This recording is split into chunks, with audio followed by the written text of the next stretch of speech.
சாட்சிகள் நம்மை சூழ்ந்து கொண்டிருக்க, பாரமான யாவற்றையும் நம்மை சுற்றி நெருங்கி நிற்கிற பாவத்தையும், ஒவ்வொரு உண்மையா கிறிஸ்தவங்க மத்தியில மிகமூண்ட திரளான சாட்சிகள் நம்ம சூழ்ந்து இருக்குதான். அவங்க எல்லாம் ஜெயிச்சுட்டாங்க, நம்மளை பார்த்துட்டு இருக்கிறாங்க. அவங்க ஆத்மாவில் இவங்களும் ஜெயிப்பாங்களா அப்படின்ட்டு அதான் அங்கே எபிரேயர் ஆக்கியோன் விதமா எழுதிட்டு போறாரு. மேகம் போன்ற திரளான சாட்சிகள், நம்மளுக்கு மேல மேகம் இருக்குது, நம்ம கீழே இருக்கிறோம். அப்படி மேகம் மாதிரி நிறைய பேர் வெற்றி வாழ்க்கை வாழ்ந்தவங்க நம்மளை சுத்தி இருக்கிறாங்க. அதை இந்த நிருப ஆசை சொல்லிட்டு போறாரு. மேகமாரி நம்மளை சுத்தி இருக்கிறாங்க. நம்மளுக்கு நிறைய பிரச்சனை வரலாம். என்ன பிரச்சனை? நம்மளுக்கு பாரம் வரலாம்.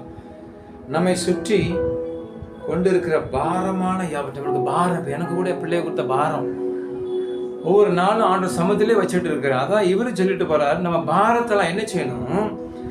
பாரமான யாவற்றை நம்மை சுற்றி நெருங்கி நிற்கிற பாவத்தையும், நிறைய காரியங்கள் பாவம், அதெல்லாம் உதறி தரணும் அப்படின்னு எவரே சொல்லிட்டு போறாரு. பாவத்தையும் தள்ளி விட்டுட்டு